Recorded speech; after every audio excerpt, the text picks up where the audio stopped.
voltar aqui gravando. Nós temos 18 participantes agora. Daqui a pouquinho se vai acabar entrando algumas outras pessoas. A gente vai voltar ao recorde dos 21. Tá? Então, vamos lá. A gente ia iniciar a lei mosaica. Eu vou novamente compartilhar aqui para a gente demonstrar quem foi Moisés e o que aconteceu para essa criação dessas leis, por que foi importante criar esse código e essas leis. Voltar aqui no mapa para vocês. Alguém pode abrir o áudio e perguntar para mim? Quando eu compartilho aqui o mapa, todos vocês conseguem ver o mapa, certo? Certo. Sim, sim. Maravilha. Então, olha aqui que nós estávamos. Eles estavam na Mesopotâmia, vieram para a região da Palestina e ficaram aqui. Então, os judeus estavam nessa região aqui da Palestina. Houve um período ali, em 1800 a.C., uma seca muito grande aqui. Uma seca muito grande aqui, que eles acabaram chegando ao Egito. A gente não sabe historicamente, porque ainda nós não tínhamos nem a Bíblia e muito menos, imagina, foi mais ou menos nesse período que a gente encontrou aqui na Mesopotâmia o código lá de Hammurabi, né? Então não se tinha nada escrito, muitas coisas escritas, então esse período é muito contado pelo que nós temos nos escritos religiosos, né? Mas eles acabam caminhando para a África e chegando aqui no Egito. Lembrando que aqui, ó, depois que a gente tem o Mar Vermelho, aqui nós não estamos mais na África, nós estamos no Oriente Médio e aqui nós estamos no norte aqui da África, que é o Egito. Quando a Palestina chega aqui, quando os hebreus chegam aqui no Egito, eles chegam com a ajuda de outro povo, os iscos. E não se sabe se eles estavam contra ou a favor dos iscos, acontece que o Egito, e aqui quem dominava o Egito, a gente lembra das pirâmides, entre outras coisas, acaba expulsando os iscos e os judeus, os hebreus, ficam e acabam sendo escravizados, né? Então, muitos deles são escravizados, eles começam a sofrer punições e taxações gigantescas aqui no Egito. E aqui eu estou falando de um bom período de tempo, tá, pessoal? Um bom período de tempo. E é nesse período, no final desse período, lá para 1200 antes de Cristo, que nasce Moisés. E aí aquela história, a única história que nós temos de Moisés é aquela história bíblica, né? É a história bíblica de que ele é colocado dentro de uma cesta, posto no rio, e uma princesa egípcia recolhe ele no rio e cria ele junto com o irmão, né? E aí é uma história mais do Velho Testamento ali, quem for um pouco mais religioso vai acabar lembrando dela. Moisés, quando cresce, ele cresce então recebendo todo o tratamento e educação de um rei egípcio, só que ele acaba percebendo que as fisionomias dele, ele tem ligação com o povo hebreu e não com o povo do Egito. Era muito claro, até fisicamente ali das pessoas, era muito claro até fisicamente das pessoas essa diferença, né? E pessoal, tem alguém com o microfone ligado, por gentileza? Deixa mudo os microfones de vocês. Deixa eu só ver quem é aqui. Tem um filme animado de Moisés que conta a história exatamente, Henrique. Eu acho que é a Érica. Tá, agora já está mudo de novo. Beleza. Vou voltar aqui para o mapa, tá bom? Tenta deixar o microfone desligado que a gente vai seguir. Beleza.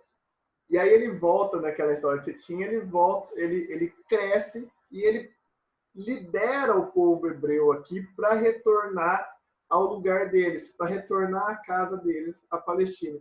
Então, essa foi conhecida como a diáspora, a primeira diáspora que se teve, e uma diáspora que é importante, né? Ou seja, eles estavam sendo dominados, escravizados, super taxados no Egito. Ele reúne toda a população e atravessa de volta a Palestina. É aqui que nós temos aquela ideia do Mar Vermelho, que ele que Moisés bate o cajado e abre o Mar Vermelho. O Mar Vermelho é esse daqui, ó. Vocês conseguem compreender que se você fazer a passagem aqui por baixo, o Mar Vermelho é gigantesco. Mas aqui por cima, nessa península aqui, onde eu estou com a flecha, que provavelmente foi a passagem dos hebreus com Moisés. Ele é um pouco menor, né? E em época de seca, que vinha do mar Mediterrâneo, essa parte aqui ficava passável, né? Podia ser passado. Então, o povo hebreu volta, retorna para chegar na Palestina. Dizem que eles passaram ali pela Bíblia, na história da Bíblia, mostra que eles ficaram 40 anos no deserto até chegar de volta à Palestina. Não sei se é a única base histórica que nós temos, que é, então, o que eles mesmos nos escreveram. A gente consegue compreender que é muito difícil você atravessar com uma população inteira tudo isso. A gente está olhando no mapa, parece rápido, né? Mas não é. Então, pode ser sim que ficaram uns 40 anos, e nesse período desses 40 anos, ao retornar, Moisés, percebendo que ele era o líder, então, ali da população, ele começa a criação e a escrita do Velho Testamento, né?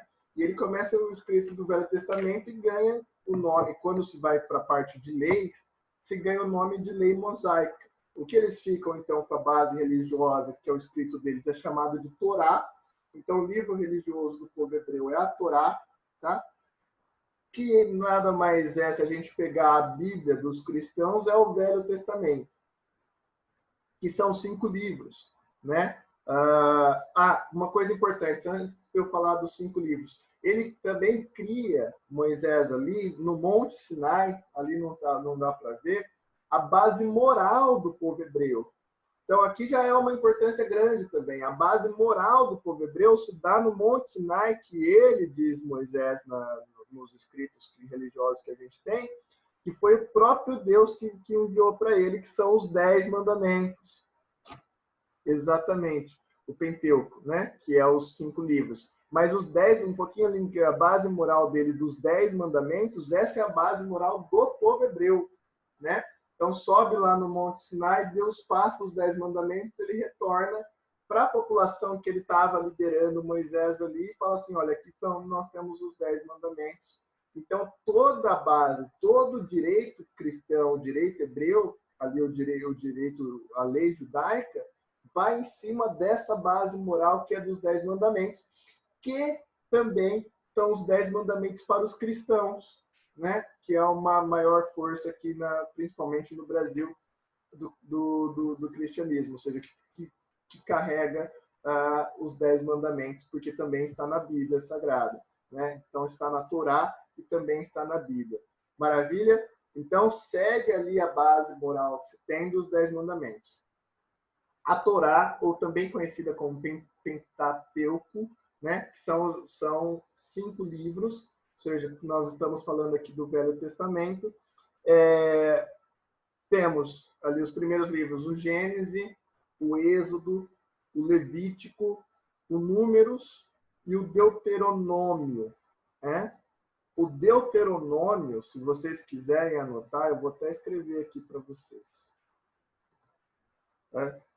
Vai estar todo mundo pegando, vai estar todo mundo estudando o Velho Testamento e falar assim, meu Deus, o que está acontecendo? Não, estou só estudando para a prova da faculdade de Direito. Né? Deuteronômio. Tá? O Deuteronômio é o último livro que nós temos ali do Antigo Testamento. O Deuteronômio, no último livro do Testamento, é ele que está, é nele, principalmente nele, que está todas as leis. Então, quando a gente vai falar de direito, principalmente do direito para aquele povo hebreu, é esse livro aqui, é no Deuteronômio. Então, a Gênesis, o Êxodo e todos os outros vai contando principalmente a parte histórica, né? E aí o Deuteronômio é que vai vir para disciplinar tudo. Então, lembra, Moisés, eles ficaram 40 anos no deserto para depois chegar na Palestina. E aí, quando eles chegam na Palestina, ele pensa, olha, eu preciso, ali no deserto ainda, ele fala assim, não, eu preciso montar para criar principalmente a história desse povo, mas também para estruturar um Estado.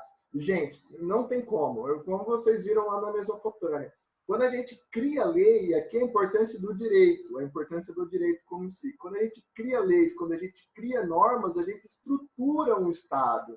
A gente dá, enfim, cria base para esse Estado. A gente dá a esse Estado a possibilidade dele crescer. A gente dá a esse povo a possibilidade dele crescer. Eu acredito muito, igual a gente estava conversando antes de iniciar a aula aqui com o Eric, a importância da religião, de se entender que eles são um povo escolhido por Deus para a continuidade dessa população. Excelente. Mas também aqui a gente conseguir entender que essas leis, a criação dessa Torá do Antigo Testamento com leis, com as leis mosaicas, que é o Deuteronômio, no último livro do Velho Testamento, foi essencial para a manutenção do Estado deles, para a manutenção do povo deles, enquanto povo também.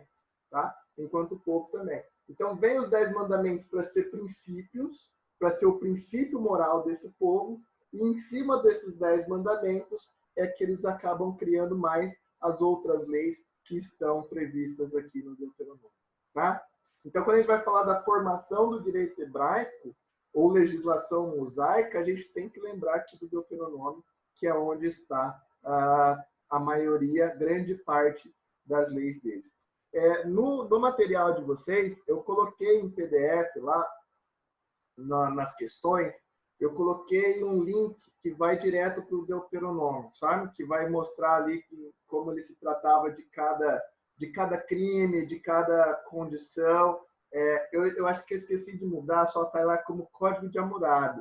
Então está errado, que lá é as leis do Deuteronômio, mas o link está correto, tá? Então, você clicou no link, vai aparecer no Deuteronômio. Eu coloquei um material de apoio também para vocês lá, um link que vocês vão ter acesso em PDF ao livro que eu estou utilizando, tá? Da Flávia Lages de Castro. Então, às vezes, assim, professor, vai ter um tópico lá escrito direito hebreu, vocês podem ler essa parte ali para ajudar vocês. Tá? Maravilha. O senhor passou os exercícios referentes à aula de hoje? Passei, já estão lá no sistema, tá? Desde ontem, 7 dias, então, até na terça que vem, para vocês fazerem e protocolarem lá pelo sistema. Maravilha? Tá? Vamos seguir aqui rapidinho, já encaminhando para o final, que eu sei que já estou escutando Netflix aqui de vocês, que tem alguém ouvindo aí, assistindo aí. Tá? Vamos lá. A formação do direito hebraico aqui que nós temos, né? Pronto, nós temos o Deuteronômio e a parte importante, eu queria que algumas leis então, esse Deuteronômio a gente pode chamar de leis do Deuteronômio ou a gente pode chamar de leis mosaica, tá? Então, mosaica vai referenciar Moisés, beleza? Então, se aparecer lá falar lei mosaica, que nós estamos falando lá de Moisés, porque foi ele que foi o criador ali do Velho Testamento. Maravilha? Então, não tem erro aqui para a gente seguir. Quando a gente vai falar de justiça, como que essas leis, as leis mosaicas, tratavam de justiça? Opa, alcançamos 21 pessoas. Como se tratava de justiça? Né? Como que se falava justiça nessas leis deuteronômicas? Eu coloquei uma questão disso. Eu perguntei lá nos exercícios como essas leis tratavam da justiça. Né? E a legislação hebraica, que se vocês tiverem com o caderninho, vai anotando, tá? É bastante rigorosa na questão da justiça, prevendo, inclusive, a obrigatoriedade da imparcialidade no julgamento. A justiça aqui para eles era uma das coisas principais. Tá? Eu peguei um pedacinho aqui da parte da Bíblia de Jerusalém para mostrar para vocês, que é o seguinte, ele falava assim, ó, ao mesmo tempo ordenei a vossos juízes, ouvires vossos irmãos para fazerdes justiça entre um homem e seu irmão, ou o estrangeiro que mora com ele. Não façais acepção de pessoa no julgamento, ouvires de igual modo o pequeno e o grande. Tá? Então, até ali nessa parte de escrita, eles deixavam, não havia questão de uma pessoa ser maior que a outra por quantidade de dinheiro, por outra coisa. A justiça de ouvir o grande ou o pequeno, e sem fazer distinção de pessoa, era uma das questões de justiça que é um dos primeiros conceitos de justiça que a gente leva até hoje, né? Então, olha que importante. Ao se falar em justiça do povo hebreu aqui, ter essa imparcialidade, isso é importante para nós até hoje. A gente não inventou a jabuticaba, tá? A gente não pegou o nosso Código Brasileiro e a gente escreveu todos os princípios da nossa cabeça. A gente vem trazendo isso durante a história. É por isso que é tão importante assim saber a história do direito, como aquela atividade que eu fiz com vocês no início da aula. Se eu sei a história de uma pessoa, se eu sei a história de algo, eu vou compreender melhor ela hoje, tá? Então, o nosso direito não foi inventado do nada. A gente trouxe como referência, principalmente aqui, a questão da justiça e a busca de imparcialidade aqui, importante nosso, do direito hebraico. Maravilha? Uma outra coisa que entra em contraste ali com o povo da Mesopotâmia, e aqui eu vou voltar aqui pela última vez no mapa para vocês. Olha que interessante. Quando eles chegam aqui na Palestina, voltando do Egito, ao se passar um tempo, o rei Nabucodonosor, que era aqui da Mesopotâmia, que a gente estudou ele na aula passada, que foi um dos grandes reis da Babilônia, a Babilônia veio conquistando tudo, né? E ela vem e conquista a Palestina e os hebreus novamente. Ela pega a elite aqui dos hebreus, né? A Babilônia pega a elite dos hebreus e transforma eles em escravos, e a outra parte dos hebreus saem pelo mundo inteiro. Então, nós temos uma segunda diáspora aqui, ou que a gente chama de diáspora do povo hebreu, muito importante, que é quando eles saem dessa região da Palestina, né? Eles saem dessa região da Palestina por causa que a Babilônia já tinha dominado e prendeu todo o pessoal que era da elite ali, se tornou escravo, o pessoal que era da elite do povo hebreu naquela época. Aqui vai ter um pouco de alteração do direito depois disso, porque esse povo hebreu que era escravo e era a elite do povo hebreu, eles têm contato com outras culturas. Lembra, a Babilônia dominava todo mundo, né? Dominava culturas diferentes. E aí há uma modificação um pouco nessas regras do Deuteronômio que se tem o direito até hoje. Então, o direito contemporâneo hebreu é diferente do Antigo Testamento, por óbvio.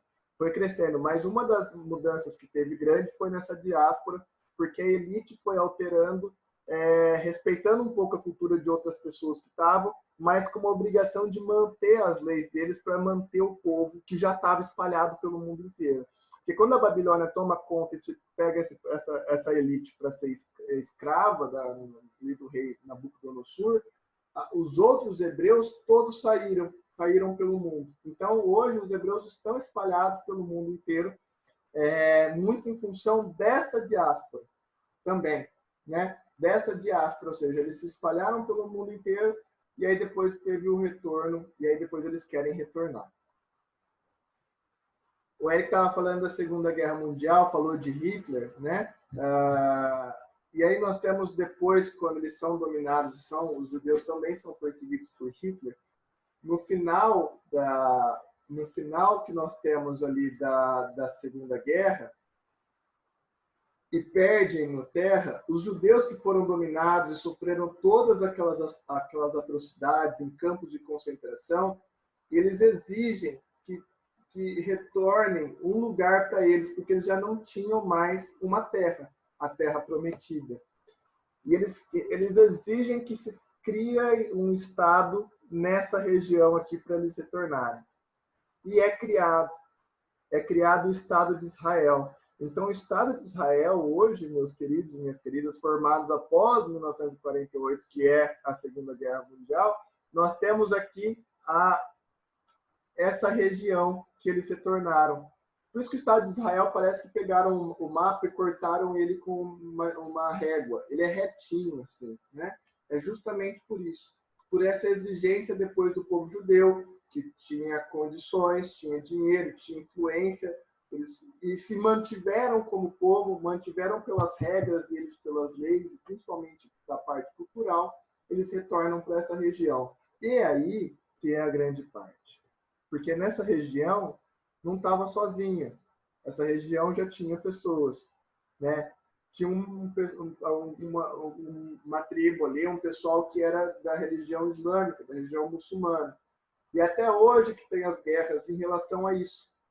A faixa de Gaza, as brigas de Israel com a Palestina. Né? Por quê? Porque quando eles voltam para a região da Palestina, já tinha uma população ali, eles entram. Né? E aí tem uma briga de terras e vai se gerar guerra, e se gera conflito, e isso gera conflito até hoje. Uma das questões do questionário é que eu pergunto qual é a situação histórica e geopolítica na região da Palestina. É isso que eu quero saber. Que vocês me demonstrem historicamente essa última parte da volta deles para essa região da Palestina, e em função disso, toda a questão geopolítica de guerras que eles têm até hoje. Eles retornam depois da Segunda Guerra Mundial para a terra deles, que eles falam que é a terra prometida, que está na Bíblia, que está em outras partes. Ocorre que quando eles retornam para lá, já tinha gente lá morando. Né? Então, obviamente, ia se ter um conflito, como nós temos esse conflito na faixa de Gaza e esse conflito da Palestina com Israel até hoje. Esse novo Estado que eles criam, eles dão o nome de Israel. Né? Então, a maioria do povo hebreu, eles têm que chegar até lá. A professora Saula vai estar disponível para ver depois? Vai. Eu vou subir ela no YouTube, tá bom? E uma última parte. A gente falou da justiça aqui. E para terminar, eu queria falar um pouquinho das penas, da pena de talião, fazendo uma relação lá com aquela pena que nós tínhamos no Código de Hammurabi. Lembram dela? Né? Do Código de Hammurabi, né? A pena de talião aqui não é a mesma que se tinha no Código de Hammurabi, ela era mais branda, tá? Isso vocês vão conseguir ver lá no material de apoio que eu coloquei para vocês no caderno, tá? Na Bíblia, é aqui que primeira vez se escreve aquele princípio do olho por olho, dente por dente. Mas ela era muito mais branda do que no Código de Hammurabi, tá? Por uma coisa... e aí eu só pegar uma parte do Deuteronômio, que é o capítulo 19, versículo 21, que fala assim, que teu olho não tenha piedade, vida por vida, olho por olho, dente por dente, mão por mão, pé por pé. Né? Embora, entretanto, esse princípio fosse utilizado ainda pelos hebreus, era de uma maneira muito mais amena do que utilizado pelo povo lá de Hammurabi, no Código de Hammurabi, né? Pela Babilônia. Né? Então, porque ele limitava a aplicação dessa lei. Aqui é muito importante. Eles limitavam a aplicação da pena de talião. Limitava onde? Num princípio que iniciou aqui pelos hebreus, que tem até hoje, que é num princípio de direito penal que vocês vão estudar no ano que vem, que é o princípio de individualização da pena. Escreve daí, individualização da pena. Né? Ou seja, os filhos não podem ser mortos no lugar dos pais. Lembra quando lá no Código de Hammurabi era assim, o pai construiu a casa errada, caiu a casa, morreu o filho do dono. O filho do construtor, que era morto. Isso não acontece. Por quê? A pena tem que ser individualizada. A pena só vai para aquela pessoa que cometeu o crime e não atinge uma pessoa que é inocente, aqui no caso. Tá? Novamente, o capítulo 25, versículo 16 do Deuteronômio diz o seguinte: os pais não serão mortos no lugar dos filhos, nem os filhos no lugar do pai. Cada um será executado por seu próprio crime. É isso que se tem o princípio da individualização da pena. Cada um vai cumprir aquilo que lhe deve, não o filho ou a filha do outro tal. Aí isso aí, Gia, lembra, também nós tínhamos uma questão por dívida, escravidão por dívida, lá no Código de Hammurabi, onde se o pai estivesse devendo, ele poderia colocar a filha como escrava, dar o filho como escravo. Ou seja, uma penalização de outrem por um erro que é seu, né? Os hebreus já não deixavam isso acontecer, tá? Os hebreus já não deixavam isso acontecer. Quem tinha que ser penalizado era só aquela pessoa que tinha cometido o crime. Esse é o princípio da individualização da pena. Aqui, esses dois pontos, nós depois vamos ter que falar um pouquinho sobre lapidação, sobre estupro, adultério, divórcio. Era um código que trazia testemunhas, era um código de lei mesmo, era um código que trazia todos os assuntos. Mas os principais assuntos desse código que eu pensei aqui para vocês são esses. Como era tratada a justiça, que isso trouxe para nós até hoje, e como era tratado também a questão da pena e da individualização da pena e esse princípio da pena de talião. Então, olha que interessante, a pena de talião no Código de Hammurabi é de uma forma, e a pena de talião no Código Hebreu, nas leis mosaicas, é de outra forma diferente. Isso vai estar no questionário de vocês, para vocês responderem também. Tá bom? Incrivelmente, faltam só mais 8 minutos para terminar os outros 40 minutos que nós voltamos. Eu acredito que a aula passou voando, né? Foi muito bom. Eu queria agradecer vocês, então, por essa aula, já finalizando, né? Muito, muito, muito, muito obrigado. Muito obrigado por estarem aqui me ouvindo, mais de 20 pessoas. Foi fantástico, tá? Vocês são legais demais. Se mantenham em casa, fiquem bem, cuidem de vocês, cuidem da família de vocês e já já nós vamos estar todo mundo junto e se abraçando e tendo mais aulas, tá? Muito obrigado, um beijo para vocês e até mais.